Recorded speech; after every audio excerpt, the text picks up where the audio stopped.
నమస్తే, welcome to స్వతంత్ర. నేను మురళి. ముందుగా హెడ్లైన్స్ చూద్దాం. ఫిరాయింపులపై మాట్లాడే నైతికత కేసీఆర్కు లేదు. చేరికలకు తెరలేపింది కేసీఆరే అన్న రేవంత్ రెడ్డి.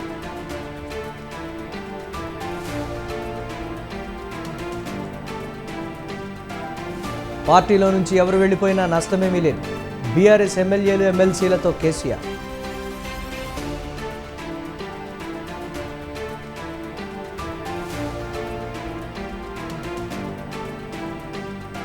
ఒకటో తేదీన పింఛన్లు పంపిణీ చేస్తాం. ప్రభుత్వ ఉద్యోగులనే వినియోగిస్తామన్న ఆనం.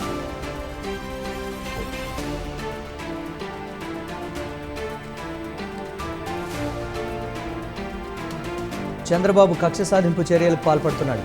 పిన్నెల్లిని వేధిస్తున్నారన్న అంబటి.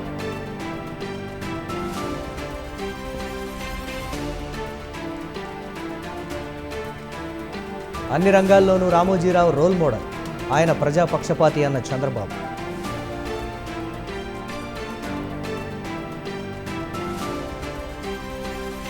నీట్పై పార్లమెంటులో పోరుకు కూటమి వ్యూహరచన. చర్చకు పట్టుబట్టాలని ఖర్గే సూచన.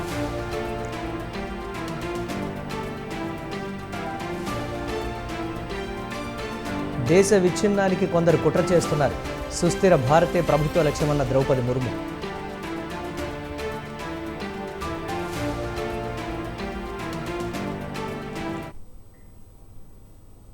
పార్టీ ఫిరాయింపులపై మాట్లాడే నైతికత కేసీఆర్కు లేదని సీఎం రేవంత్ రెడ్డి అన్నారు.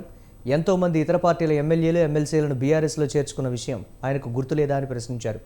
కాంగ్రెస్ను ఓడించాలనే బీఆర్ఎస్ ఓట్లను బీజేపీకి బదిలీ చేయించారని ఆరోపించారు. ఇన్నాళ్లు ఎమ్మెల్యేలను దగ్గరకు రానివని కేసీఆర్ ఇప్పుడు ఫామ్ హౌస్ తలుపులు తెరిచారని విమర్శించారు. పీసీసీ అధ్యక్షుడిగా మంచి విజయాలు సాధించారని చెప్పారు. ఎమ్మెల్సీ జీవన్ రెడ్డి అనుభవాలను కాంగ్రెస్ పార్టీ వినియోగించుకుంటుందన్నారు. జీవన్ రెడ్డి అలక అంశాన్ని రాజకీయంగా ఉపయోగించుకోవాలని ప్రతిపక్షాలు చూశాయని మండిపడ్డారు. మళ్ళీ జీవన్ రెడ్డి గారు రెట్టించిన ఉత్సాహంతో ఈనాడు ప్రభుత్వం అమలు చేయబోయే రైతు రుణమాఫీ కావచ్చు, ఇతర సంక్షేమ కార్యక్రమాలు కావచ్చు, రాబోయే బడ్జెట్లో ప్రభుత్వం ప్రవేశపెట్టబోతున్న బడ్జెట్కు సంబంధించిన వివరాలు కావచ్చు, వీటన్నిటిని కూడా ఉధృతంగా ప్రజలకు తీసుకెళ్లడానికి వారి అనుభవాన్ని, వారి శక్తి సామర్థ్యాలను పార్టీ వినియోగించుకుంటుంది. యథావిధిగా కొన్ని గోతికాడు నక్కలు ఏదైనా జరిగితే బాగుండు, లేకపోతే ఒంటె పెదాలకు నక్కలు ఆశపడ్డట్టు పెద్దలు జీవన్ రెడ్డి గారు చర్యల వల్ల కాంగ్రెస్ ప్రభుత్వానికి, కాంగ్రెస్ పార్టీకి నష్టం జరగాలి అని ఏవైతే గుంటనక్కలు ఎదురు చూసినాయో వాళ్ళకి పెద్దలు జీవన్ రెడ్డి గారు ఎలాంటి అవకాశం ఇవ్వలేదు. విద్యుత్తు మీద విచారణ కమిషన్ మేము ప్రతిపాదించలేదు. మాజీ మంత్రి జగదీశ్వర్ రెడ్డి గారు అసెంబ్లీలో విద్యుత్తు కొనుగోలు కానీ, విద్యుత్ నిర్మాణం, సంస్థల నిర్మాణం, యాదాద్రి భద్రాద్రి నిర్మాణానికి సంబంధించి మాజీ మంత్రి జగదీశ్వర్ రెడ్డి గారు శాసనసభలో సవాలు విసిరి ప్రభుత్వాన్ని విచారణకు ఆదేశించండి సిట్టింగ్ జడ్జి చేత అన్నాడు. టీఆర్ఎస్ కానీ జగదీశ్వర్ రెడ్డి కానీ ఏం మాట్లాడలేదు. ఎప్పుడైతే కేసీఆర్ గారిని వచ్చి వివరణ ఇవ్వు అని లేఖ రాసిండో ఆ తర్వాత ఇప్పుడు ఆరోపణలు చేయడం మొదలుపెట్టిండ్రు. ఇప్పుడు నేను మీ ద్వారా చంద్రశేఖరరావు గారిని, జగదీశ్వర్ రెడ్డిని అడుగుతున్నా, అసలు ఈ విచారణ కమిషన్ వేయడం తప్పంటుండ్రా? విచారణ కమిషన్కు వచ్చి చంద్రశేఖరరావు గారిని వివరించడం అని అడిగినందుకు తప్పుపడుతుండ్రా? లేకపోతే జస్టిస్ నరసింహారెడ్డి గారు దీనికి బాధ్యత వహిస్తున్నారు అనే దాన్ని తప్పుపడుతుండ్రా? వాళ్ళ మాటల్లోనే వ్యత్యాసం ఉన్నది. వాళ్ళకే సమన్వయం లేదు. వాళ్ళు దేనికోసం కొట్లాడుతున్నారో, ఏం మాట్లాడుతున్నారో వాళ్ళకే తెలియడం లేదు. ఇప్పుడు మేము వేయలే, వాళ్ళు అడిగేయించుకున్నారు.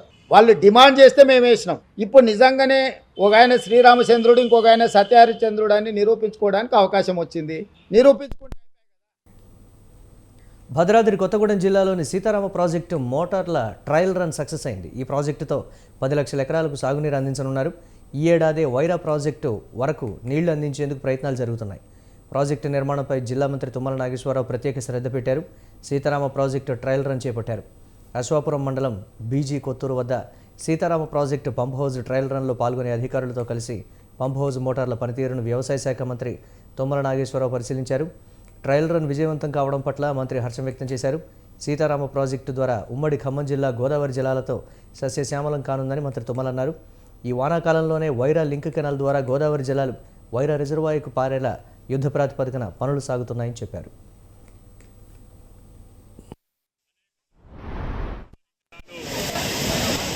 ఖమ్మం జిల్లా బీడు భూములకు తరలాలని ఎంతోమంది కృషి ఫలితంగా భూమి ఇచ్చినటువంటి అన్నదాతలు, ఈ ప్రాజెక్టులో కష్టపడ్డటువంటి భూములు ఇచ్చినటువంటి అందరికీ కూడా నేను అందరికీ పాదాభివందనం చేస్తున్నా.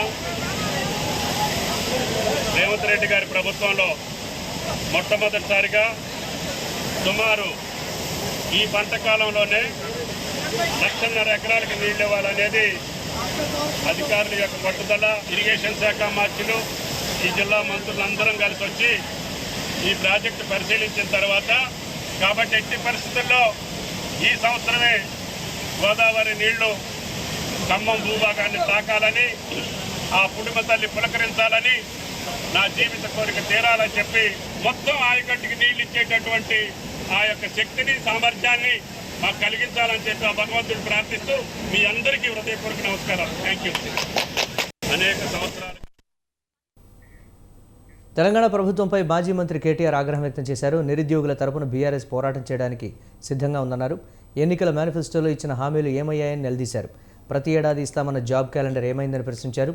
మొదటి ఏడాదిలోనే 2 లక్షల ఉద్యోగులు భర్తీ చేస్తామని, మరి ఇప్పటివరకు ఎన్ని ఉద్యోగాలు భర్తీ చేశారని నిలదీశారు. గ్రూప్ 1, గ్రూప్ 2 మెగా డిఎస్సి ఇప్పటివరకు ఎందుకు వేయలేదని మండిపడ్డారు. ప్రభుత్వం స్పందించకపోతే నిరుద్యోగుల తరపున పోరాడటానికి బీఆర్ఎస్ సిద్ధంగా ఉందన్నారు. అంతకుముందు హైదరాబాద్లో కేటీఆర్ను గ్రూప్ 1 డిఎస్సి అభ్యర్థులు కలిశారు. ప్రతిపక్షంలో ఉన్నప్పుడు వార్షిక జాబ్ క్యాలెండర్ విడుదల చేస్తాము, ఒక పద్ధతి ప్రకారం రిక్రూట్మెంట్ చేస్తాము, ఏ నోటిఫికేషన్ ఏ రోజు వస్తుందో ముందే తారీఖుతో సహా తేదీతో సహా ప్రకటిస్తున్నామని చెప్పి పెద్ద ఎత్తున ఆనాడు పత్రికల్లోనే జాబ్ క్యాలెండర్ పేరిట అడ్వర్టైజ్మెంట్లు రిలీజ్ చేయడం జరిగింది. చాలా పెద్ద ఎత్తున తెలుగులో, ఇంగ్లీష్ లో అన్ని రకాలుగా వారు విడుదల చేశారు. అందులో వారు చెప్పిన దానిలో ముఖ్యంగా గ్రూప్ 1 ఫిబ్రవరి 1 నాడు విడుదల చేస్తాము, గ్రూప్ 2 ఏప్రిల్ 1 విడుదల చేస్తాము నోటిఫికేషన్, గ్రూప్ 3 జూన్ 1 విడుదల చేస్తాము, గ్రూప్ 4 కూడా June 1, assistant executive, assistant engineer, PR, ఆర్ఎండ్బి, ఆర్డబ్ల్యూఎస్, అదే విధంగా పబ్లిక్ హెల్త్ డిపార్ట్మెంట్ ఇవన్నీ కూడా మే 1 నాడు విడుదల చేస్తాము. అగ్రికల్చర్, హార్టికల్చర్, వెటర్నరీ పోస్టులకు సంబంధించి మే 1 నాడే జాబ్ క్యాలెండర్ విడుదల చేస్తాము, నోటిఫికేషన్ విడుదల చేస్తాము. Assistant motor vehicle inspectors, town planning officers ఇవన్నింటికి సంబంధించి జూన్ 1 నాడు విడుదల చేస్తాము. ఎక్సైజ్ కానిస్టేబుల్స్, పోలీస్ కానిస్టేబుల్స్ సంబంధించి మార్చి 1 నాడు విడుదల చేస్తాము. జూనియర్ లెక్చరర్లు, పాలిటెక్నిక్ లెక్చరర్లు, డిగ్రీ కాలేజ్ లెక్చరర్లు, అసిస్టెంట్ ప్రొఫెసర్లు, ఫిజికల్ డైరెక్టర్లు ఏప్రిల్ 1 విడుదల చేస్తాము. స్వయంగా ఈ రోజు ముఖ్యమంత్రిగా ఉన్న రేవంత్ రెడ్డి గారు గ్రూప్ 2 లో 2000 ఉద్యోగాలు పెంచుతాము, గ్రూప్ 3 లో కూడా వేలాదిగా ఉద్యోగాలు పెంచుతాము. కేసీఆర్ గారు చేయలేదు, కేవలం 783 పోస్టులే పిలిచినాడు, నేను 2000 చేస్తానని చెప్పి. పార్టీ ఫిరాయింపులపై బీఆర్ఎస్ నేత పాడి కౌశిక్ రెడ్డి తీవ్ర విమర్శలు చేశారు. తమ ప్రభుత్వంలో మంత్రి పదవులు అనుభవించి ఇప్పుడు పార్టీ మారుతున్నారని విమర్శించారు. కేసీఆర్ను మోసం చేస్తూ పార్టీ మారుతున్నారని ఆగ్రహం వ్యక్తం చేశారు. కొడంగల్ నియోజకవర్గంలో సీఎం రేవంత్ రెడ్డి సోదరుడు ఏ అధికారంతో కళ్యాణలక్ష్మి చెక్కులు పంపిణీ చేస్తున్నారని ప్రశ్నించారు. అభివృద్ధి పనులకు సంబంధించిన ప్రతిపాదనలను బీఆర్ఎస్ ఎమ్మెల్యేల నుంచి కాకుండా కాంగ్రెస్ ఇన్ఛార్జీల నుంచి తీసుకుంటున్నారని ఆరోపించారు. తనపై కోపంతో హుజూరాబాద్ నియోజకవర్గ ప్రజలను ఇబ్బంది పెడుతున్నారని పాడి కౌశిక్ రెడ్డి మండిపడ్డారు. తీసుకొని పోయిన వాళ్ళందరికీ సిగ్గు, శరము, లజ్జ, ఇజ్జత్ లేని నా కొడుకులు, వాళ్ళు ఇజ్జత్ కూడా లేదు వాళ్ళకి. వాళ్ళు కొంచెము అన్నం తింటురా, ఇంకా ఏమైనా వేరే తింటురా కూడా తెలియదు. ఇజ్జత్ లేదు వాళ్ళకి, ఇజ్జత్ లేని వాళ్ళు సొసైటీలో సిగ్గు, శరము, లజ్జ లేని, బట్టలు లేకుండా. ఇప్పుడు బట్టలు ఎందుకు వేసుకుంటాం మనం? బట్టలు లేకుండా కూడా తిరగవచ్చు కదా, బట్టలు లేకుండా తిరుగుతారు ఎవడన్నా? మరి వాళ్ళు మాత్రం బట్టలు కాదు, బట్టలు లేకుండా తిరుగుతారు, ఇజ్జత్ లేని వాళ్ళు అన్నట్టు వాళ్ళు. అంతే. ఇక ఈ పోయిన మన పదవిలు తీసుకొని పోయిన వాళ్ళందరికీ సిగ్గు, శరము, లజ్జ, ఇజ్జత్ లేని నా కొడుకులు, వాళ్ళు ఇజ్జత్ కూడా లేదు వాళ్ళకి. వాళ్ళు కొంచెము అన్నం తింటురా, ఇంకా ఏమైనా వేరే తింటురా కూడా తెలియదు. ఇజ్జత్ లేదు వాళ్ళకి, ఇజ్జత్ లేని వాళ్ళు సొసైటీలో సిగ్గు, శరము, లజ్జ లేని, బట్టలు లేకుండా. ఇప్పుడు బట్టలు ఎందుకు వేసుకుంటాం మనం? బట్టలు లేకుండా కూడా తిరగవచ్చు కదా, బట్టలు లేకుండా తిరుగుతారు ఎవడన్నా? మరి వాళ్ళు మాత్రం బట్టలు కాదు, బట్టలు లేకుండా తిరుగుతారు, ఇజ్జత్ లేని వాళ్ళు అన్నట్టు వాళ్ళు. అంతే. ఇక ఈ పోయిన తెలంగాణ మాజీ మంత్రి జగదీష్ రెడ్డికి నగరికల్ ఎమ్మెల్యే వేముల వీరేశం సవాల్ విసిరారు. 2014 ముందు జగదీష్ రెడ్డి ఆస్తి అంతా ఇప్పుడెంత అని ప్రశ్నించారు. జగదీష్ రెడ్డి ఆస్తులపై బహిరంగ చర్చకు సిద్ధమా అని సవాల్ విసిరారు. 2 రోజుల నుంచి కేసీఆర్, జగదీష్ రెడ్డి అసత్యాలు మాట్లాడుతున్నారని మండిపడ్డారు. విద్యుత్ కొనుగోలులో అవకతవకలు బయటపడతాయని జ్యుడిషియల్ విచారణకు హాజరు కావడం లేదన్నారు. ఈ చర్యలతో విద్యుత్ రంగాన్ని అంధకారంలోకి నెట్టే ప్రయత్నం చేశారని అర్థమవుతుందన్నారు. పోరాడే తత్వం ఉన్న కేసీఆర్ ఎందుకు దొడ్డిదారి వెతుక్కుంటున్నాడో చెప్పాలన్నారు.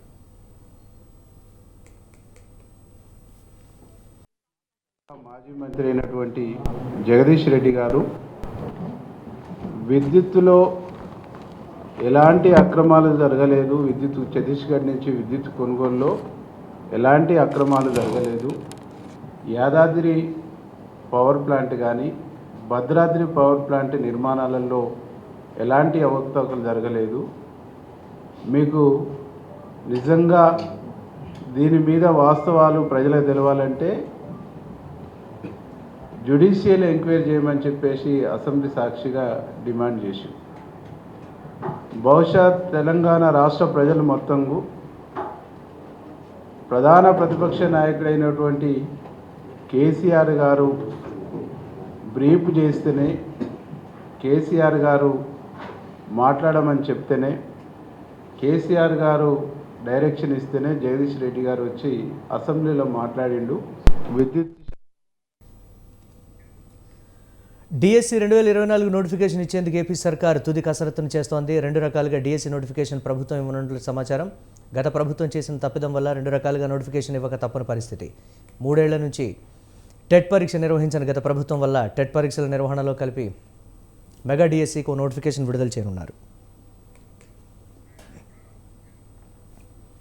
టెట్ పరీక్షల్లో అర్హత పొందిన వారికి నేరుగా మెగా డిఎస్సికి వేరే నోటిఫికేషన్ విడుదల చేయనున్నారు. ఈ నెల 30వ తేదీన నోటిఫికేషన్ల విడుదల చేయనున్నారు. డిసెంబర్ 10వ తేదీ నాటికి అపాయింట్మెంట్ ఆర్డర్లు ఇచ్చారా మెగా డిఎస్సి షెడ్యూల్ పూర్తి చేయనున్నారు. ఆయా జిల్లాల్లోని స్థానికులతోనే 80% టీచర్ పోస్టుల భర్తీకి నిర్ణయం తీసుకున్నారు. మొత్తంగా 16,347 పోస్టులను భర్తీ చేయనుంది ప్రభుత్వం. పాఠశాల విద్యాశాఖ పరిధిలో 13,661 టీచర్ పోస్టులు భర్తీ కానున్నాయి. ఎస్సీ సంక్షేమ శాఖ పరిధిలో 439 టీచర్ పోస్టులు భర్తీ కానున్నాయి. బీసీ సంక్షేమ శాఖ పరిధిలో 170 టీచర్ పోస్టులు భర్తీ కానున్నాయి. ఎస్టీ సంక్షేమ శాఖ పరిధిలో 2024 టీచర్ పోస్టులు భర్తీ కానున్నాయి. విభిన్న ప్రతిభావంతుల సంక్షేమ శాఖ పరిధిలో 49 టీచర్ పోస్టులు భర్తీ కానున్నాయి.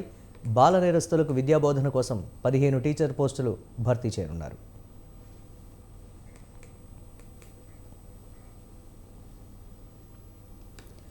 రామోజీ గ్రూప్ సంస్థల చైర్మన్ రామోజీరావు సంస్మరణ సభను ఏపీ ప్రభుత్వం ఘనంగా నిర్వహించింది.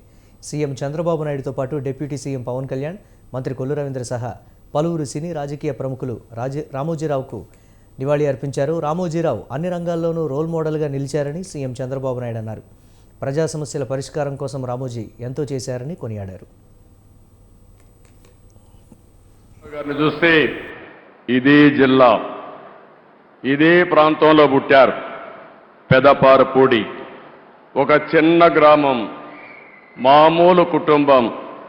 కానీ ఒక వ్యక్తి అచంచలమైన విశ్వాసంతో ఏ విధంగా ఎదిగాడో దానికి ఒక ఉదాహరణ రామోజీరావు గారు అని చెప్పి కూడా నేను మీకు తెలియజేస్తున్నా. ఒకే ఒక ఎన్టీఆర్ ఉంటాడు, ఒకే ఒక రామోజీరావు గారు ఉంటారు. వారిని ఎవ్వరు కూడా జీవితంలో అధిగమించలేరు. అది ఎవరికి సాధ్యం కాదు. అలాంటి ఒక అసాధారణ శక్తి. ఆయన ఒక వ్యక్తి కాదు, ఒక వ్యవస్థ. అలాంటి వ్యవస్థను నిర్మాణం చేసిన వ్యక్తి రామోజీరావు గారు. జల్ జీవన్ మిషన్ లాంటి కేంద్ర ప్రభుత్వ పథకాల నిధులకు సంబంధించి రాష్ట్ర ప్రభుత్వం మ్యాచింగ్ గ్రాంట్ వివరాలు ఇవ్వాలని AP deputy CM Pawan Kalyan అధికారులను ఆదేశించారు. గ్రామీణ నీటి సరఫరా, పంచాయతీరాజ్ ఇంజనీరింగ్ విభాగాల అధికారులతో సమీక్ష నిర్వహించారు. గత ప్రభుత్వం ఈ పథకం నిధులను వినియోగించుకోలేకపోయిందని తెలిపారు. తాగునీటి సరఫరాలో జాగ్రత్తలు తీసుకోవాలని సూచించారు. ఇటీవల డయేరియా కేసులు నమోదవుతున్న నేపథ్యంలో తాగునీటి సరఫరాపై ప్రత్యేక శ్రద్ధ పెట్టాలన్నారు. తాగునీటి సౌకర్యం లేని గ్రామాలపై దృష్టి పెట్టాలని, జల్ జీవన్ మిషన్ పథకం నిధులను పూర్తి స్థాయిలో సద్వినియోగం చేసుకోవాలని అధికారులకు దిశానిర్దేశం చేశారు.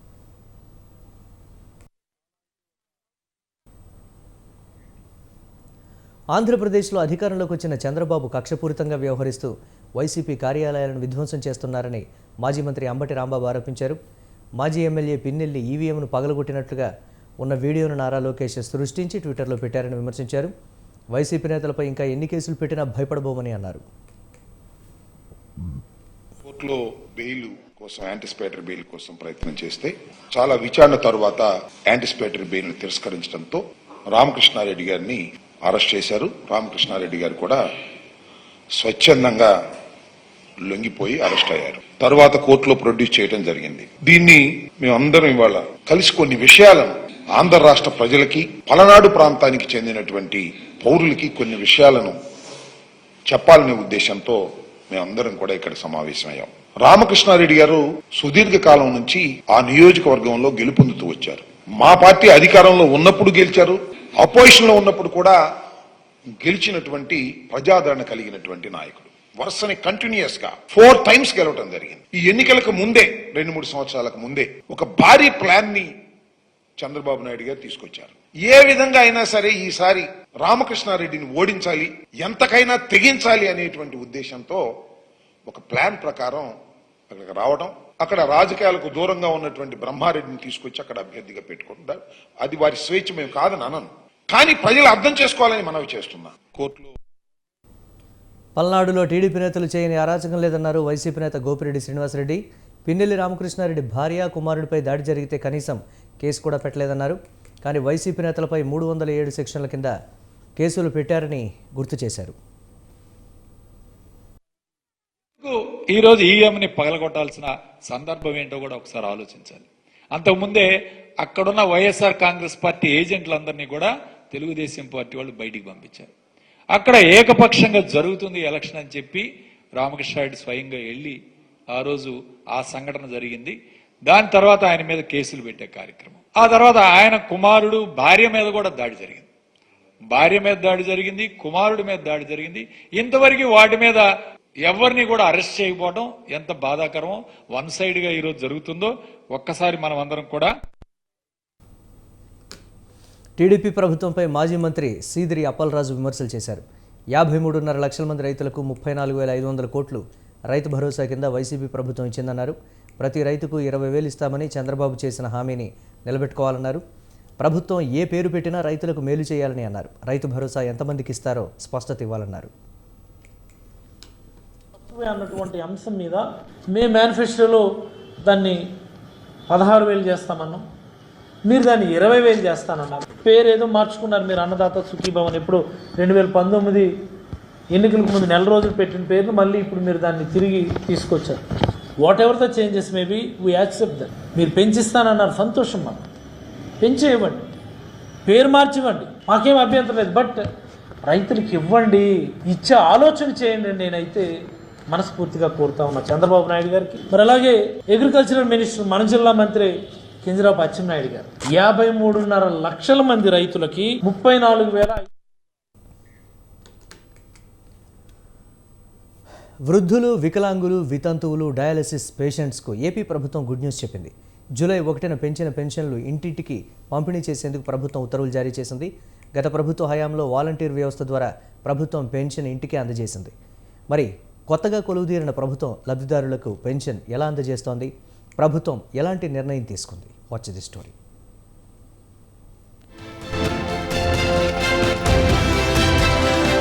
ఏపీలో పెన్షన్ల పంపిణీపై కూటమి ప్రభుత్వం మార్గదర్శకాలు విడుదల చేసింది. సీఎం చంద్రబాబు బాధ్యతలు చేపట్టిన తర్వాత ఇచ్చిన హామీ మేరకు పెన్షన్ 4,000 రూపాయలకి పెంచుతూ నిర్ణయం తీసుకున్నారు.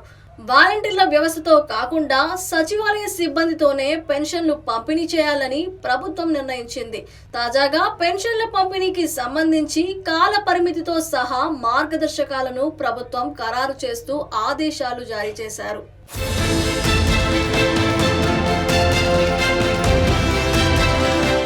ఎన్టీఆర్ భరోసా సామాజిక పెన్షన్ మొత్తాన్ని పెంచుతూ పంచాయతీరాజ్ గ్రామీణాభివృద్ధి శాఖ ఉత్తర్వులు జారీ చేసింది.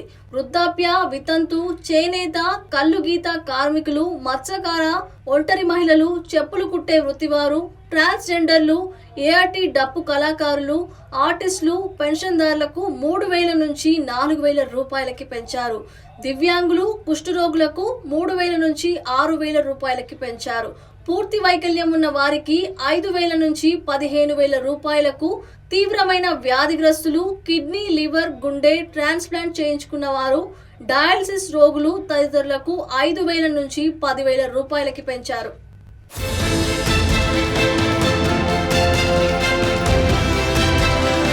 పెంచిన పెన్షన్ ఏప్రిల్ 1 నుంచి అమల్లోకి వస్తుందని ఉత్తర్వుల్లో పేర్కొన్నారు. దీంతో జూలై 1న ఒక్కో పెన్షన్దారుడు 7,000 రూపాయలు పొందే అవకాశం ఉంది. అనంతరం ప్రతి నెల 4,000 రూపాయల పెన్షన్ అందుకోనున్నారు. సచివాలయ ఉద్యోగులు ఇంటింటికెళ్లి పంపిణీ చేస్తారు. ఒక్కో సచివాలయ ఉద్యోగి కనీసం 50 మందికి పంపిణీ చేస్తారని కలెక్టర్లు, అధికారులు ఆ మేరకు చర్యలు తీసుకోవాలని ఉత్తర్వుల్లో పేర్కొన్నారు. ప్రతి నియోజకవర్గంలో ఎమ్మెల్యేలు, జిల్లా మంత్రులు పెన్షన్ల పంపిణీ కార్యక్రమంలో పాల్గొంటారు.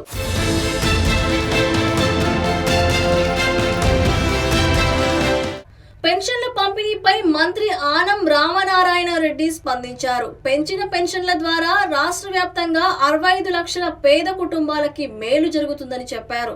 ఇచ్చిన హామీని సీఎం చంద్రబాబు నెరవేర్చారని, జూలై 1న పెంచిన పెన్షన్లను ఇస్తామని ఆయన తెలిపారు. 3,000 పెన్షన్ను 4,000 రూపాయలకి పెంచారన్నారు. అలాగే 3 నెలల బకాయిలు కలిపి 7,000 రూపాయల చొప్పున ఇస్తామని అన్నారు. పెన్షన్ల పంపిణీకి వాలంటీర్లను ప్రభుత్వం ఉపయోగించుకోవడం లేదని తెలిపారు. వీటి కోసం ప్రభుత్వ ఉద్యోగులే ఇంటింటికి వెళ్లి పెన్షన్ పంపిణీ చేస్తారని చెప్పారు. పేద వర్గాల కుటుంబాల్లోని 65 లక్షల మందికి సామాజిక భద్రతనిచ్చేటువంటి పెన్షన్ సౌకర్యం ఏర్పాటు చేయడానికి జూలై 1వ తారీఖునే చెప్పిన మాట ప్రకారం పెన్షన్లను మంజూరు చేసి పంపిణీ చేస్తామని చెప్పి ఎన్నికలకు ముందు చెప్పాం. ఎన్నికల తర్వాత ప్రమాణ స్వీకార సభల్లో చెప్పాం. ఈరోజు వాటిని అమలు చేయడానికి చర్యలు తీసుకోవడం జరిగింది. దానికి అవసరమైనటువంటి ఆదేశాలను కూడా జిల్లా అధికారులకి ఇవ్వడం కూడా జరిగింది. చెప్పిన మాట ప్రకారం జూలై 1వ తారీఖు అంతా 1,000 రూపాయలు ఒకేసారి పెంచి ఉన్నటువంటి 3,000 రూపాయలని 4,000 రూపాయలకి పెంచి పెన్షన్ని మంజూరు చేసి పంపిణీకి సిద్ధం చేశామని చెప్పి ఈ సందర్భంగా తెలియజేస్తాం. సచివాలయ వ్యవస్థలోని ఉద్యోగస్తుల్ని ప్రభుత్వ రంగంలో ఉద్యోగులుగా గుర్తింపబడినటువంటి వాళ్ళ చేత ఇంటింటికి పెన్షన్ పంపడం జరగదు. ఇదిలా ఉంటే ఏపీలో గత వైసీపీ ప్రభుత్వం ఏర్పాటు చేసిన వాలంటీర్ల వ్యవస్థ కొనసాగింపు విషయంలో తీవ్ర ఉత్కంఠ నెలకొంది. ఇప్పటికే ఎన్నికలకు ముందు వాలంటీర్ల వ్యవస్థ కొనసాగిస్తామని, వారికి జీతాలను కూడా రెట్టింపు చేస్తామని చెప్పిన కూటమి నేతలు ఇప్పుడు ప్రభుత్వంలోకి రాగానే వారిని పెన్షన్ల పంపిణీ నుంచి తప్పించడం చర్చనీయాంశంగా మారింది. దీంతో వాలంటీర్ల భవిష్యత్తుపై అనిశ్చితి నెలకొంది. వాలంటీర్లను కొనసాగిస్తారా, తొలగిస్తారా అనే దానిపై ఇప్పటి వరకు ప్రభుత్వం నుంచి ఎలాంటి క్లారిటీ రాలేదు.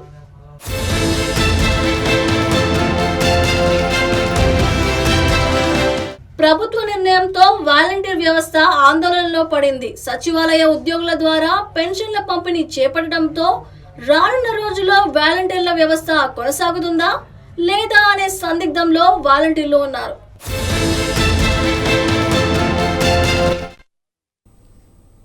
ఆషాఢమాస బోనాల నిర్వహణపై మంత్రి పొన్నం ప్రభాకర్ అధికారులతో సమీక్ష నిర్వహించారు. నగర mayor Gadwala Vijayalakshmi, deputy mayor Mothe Srilatha, north zone DCP Rashmi Peruma, principal secretary Sailaja, కార్పొరేటర్స్తో పాటు అన్ని శాఖల అధికారులు పాల్గొన్నారు. భక్తులకు ఎలాంటి ఇబ్బందులు జరగకుండా బోనాల జాతర ముగిసేలా ఏర్పాట్లు చేయాలని అధికారులను ఆదేశించారు.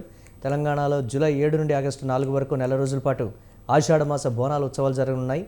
సికింద్రాబాద్ మహంకాళి ఆలయంలో 21న బోనాల జాతర, 22న రంగం, అంబారి అమ్మవారి ఊరేగింపు, పలారం బండ్ల ఊరేగింపు ఉంటుంది. కాగా జూలై 5 వరకు అమ్మవార్ల ఆలయాల వద్ద అన్ని రకాల ఏర్పాట్లు పూర్తి చేయాలని మంత్రి అధికారులను ఆదేశించారు.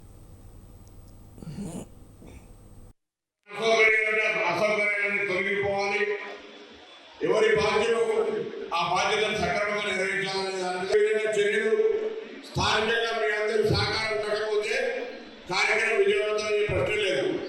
కాబట్టి ముందుగా రాష్ట్ర ప్రభుత్వం నుంచి ఎప్పుడు కూడా ఈ యొక్క అమ్మవారి ఉత్సవాలకు సంబంధించి, ఆషాఢమాస బోనాలకు సంబంధించి జరిగే కార్యక్రమం అనామయంగా జరుగుతూనే ఉంటుంది. అందులో మీరందరూ కూడా చురుకుగా, సామాజికంగా, సాంఘికంగా బాధ్యత తీసుకోవాలని ప్రభుత్వ పక్షాన్ని అందరూ హృదయపూర్వకంగా కోరుతా ఉన్నారు. మరి గౌరవనీయులు కొండా సురేఖ గారు, దేవాదాయ శాఖ మంత్రి గారి నేతృత్వంలో ప్రిన్సిపల్ సెక్రటరీ శైలజ రామారావు గారు అందరూ కలిసి మరి 20 కోట్ల రూపాయలు కేటాయించడం అనేటువంటి మానవుడి సందర్భంగా గౌరవ రేవంత్ రెడ్డి గారి నాయకత్వంలో జరిగింది. పార్లమెంటు ప్రత్యేక సమావేశాల్లో భాగంగా రాష్ట్రపతి ద్రౌపది ముర్ము ప్రసంగించారు. 18వ లోక్సభ కొలువుదీరడంతో ఆనవాయితీ ప్రకారం ఆమె పార్లమెంటు ఉభయ సభ సభ్యులను ఉద్దేశించి తన ప్రసంగం వినిపించారు. అదే సమయంలో 3వ సారి అధికారం చేపట్టిన మోదీ ప్రభుత్వ విజయాలను, రాబోయే 5 ఏళ్ల కాలపు లక్ష్యాలను, పలు కీలక అంశాలను ఆమె తన ప్రసంగం ద్వారా చదివి వినిపించారు.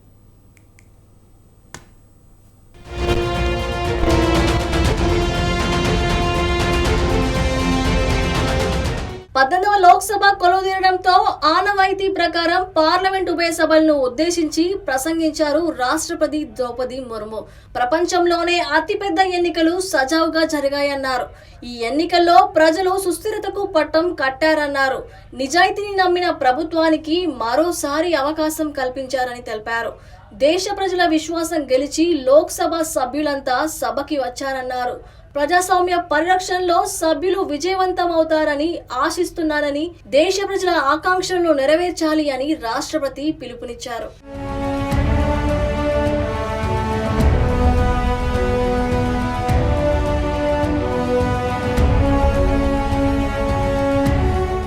ప్రభుత్వం 10 ఏళ్లలో సుస్థిర అభివృద్ధిని సాధించిందన్నారు భారత ప్రథమ పౌరురాలు ద్రౌపది ముర్ము.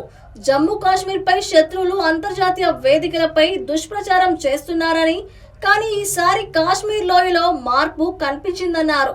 శత్రువుల కుట్రలకు అక్కడ ప్రజలు గట్టిగా బదులిచ్చారని, అందుకు నిదర్శనమే పెద్ద ఎత్తున ప్రజలు ఓటింగ్ లో పాల్గొనమని చెప్పారు. రీఫార్మ్, పర్ఫార్మ్, ట్రాన్స్ఫార్మ్ ఆధారంగా ప్రజలు ఎన్నికల్లో తీర్పు ఇచ్చారని, త్వరలో 3వ అతిపెద్ద ఆర్థిక వ్యవస్థగా భారత్ ఎదుగుతుందని తెలిపారు.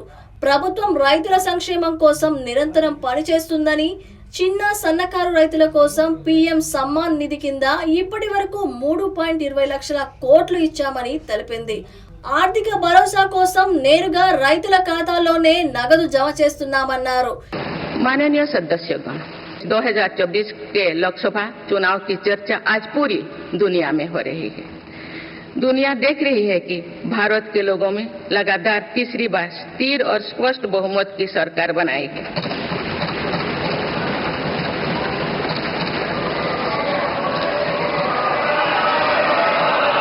छह दशक बाद ऐसा हुआ है. 6 दशक बाद ऐसा हुआ है. ऐसा समय में जो भारत के लोगों की आकांक्षाएं सर्वोच्च स्तर पर है, लोगों ने मेरी सरकार पर लगातार तीसरी बार भरोसा जताया है.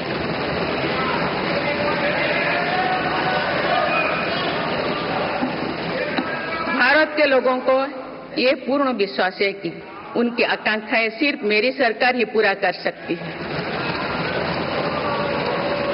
ప్రపంచ వృద్ధిలో భారత్ 15% భాగస్వామ్యం అవుతుందన్నారు ద్రౌపది ముర్ము. అన్ని రంగాల్లో ఉపాధి అవకాశాలు మెరుగ్గా ఉన్నాయన్నారు. గ్రీన్ ఎనర్జీ సాధన దిశగా ప్రభుత్వం పనిచేస్తుందని, గ్రామీణ ప్రాంతాల్లో వేగంగా రోడ్ల విస్తరణ జరుగుతుందని చెప్పుకొచ్చారు. ఈశాన్య రాష్ట్రాల అభివృద్ధికి ప్రభుత్వం అధిక ప్రాధాన్యం ఇచ్చామని తెలిపారు. డిజిటల్ ఇండియా సాధనకు ప్రభుత్వం సంకల్పించి బ్యాంకుల క్రెడిట్ బేస్ పెంచి వాటిని బలోపేతం చేయడంతో డిజిటల్ లావాదేవీలు భారీగా పెరిగాయన్నారు. రక్షణ రంగాన్ని మరింత బలోపేతం చేశామని, సైనికులకు ఒకే ర్యాంకు ఒకే పింఛన్ అమలు చేశామని తెలిపారు. రక్షణ ఉత్పత్తుల ఎగుమతులు పెరిగాయన్నారు.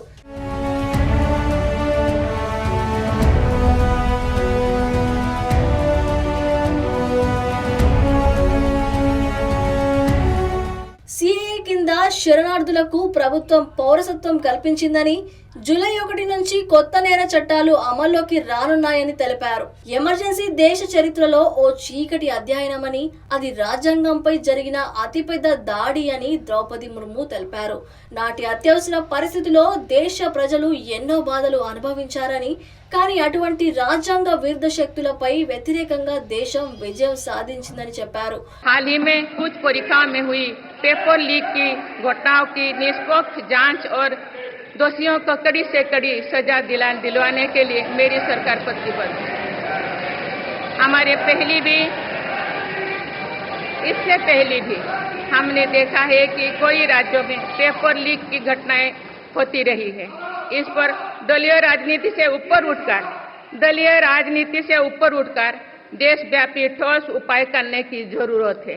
संसद ने भी परीक्षा में होने वाली गड़बड़ियों के विरुद्ध एक सख्त कानून बनाया है. President addresses the same old story of the election speeches of Mr. Modi, and the real issues of the joblessness, real issues of the women's security, real issues of the state, nafrat wala baat, real issues of the MSME sector, real issues of the caste census, real issues of about the OBC creamy layer issue. All real issues has been forgotten. Illusionary things has been spoken. We all know that the cabinet frames these president's addresses. This president address by Honorable President has been very disappointing for us. ఇటీవల neat net వంటి ప్రవేశ పరీక్షల్లో వెలుగు చూసిన అక్రమాలను రాష్ట్రపతి ద్రౌపది ముర్ము తన ప్రసంగంలో ప్రస్తావించారు. ప్రభుత్వం చేపట్టే నియామకాలు పరీక్షల్లో పవిత్రత, పారదర్శకత ఉండాలన్నారు. పేపర్ లీక్లు, పరీక్షల్లో అక్రమాలకు సంబంధించిన కేసుల్లో ఉన్నత స్థాయిలో విచారణ జరుగుతుందన్నారు. ఇలాంటి ఘటనల్లో రాజకీయాలకు అతీతంగా వ్యవహరించాల్సిన అవసరం ఉందని తెలిపారు. నీట్తో పాటు పలు రకాల పరీక్షలకు పకడ్బందీగా నిర్వహిస్తామని, పేపర్ లీకేజీ నిందితులపై కఠిన చర్యలు తీసుకుంటామని తెలిపారు ద్రౌపది ముర్ము.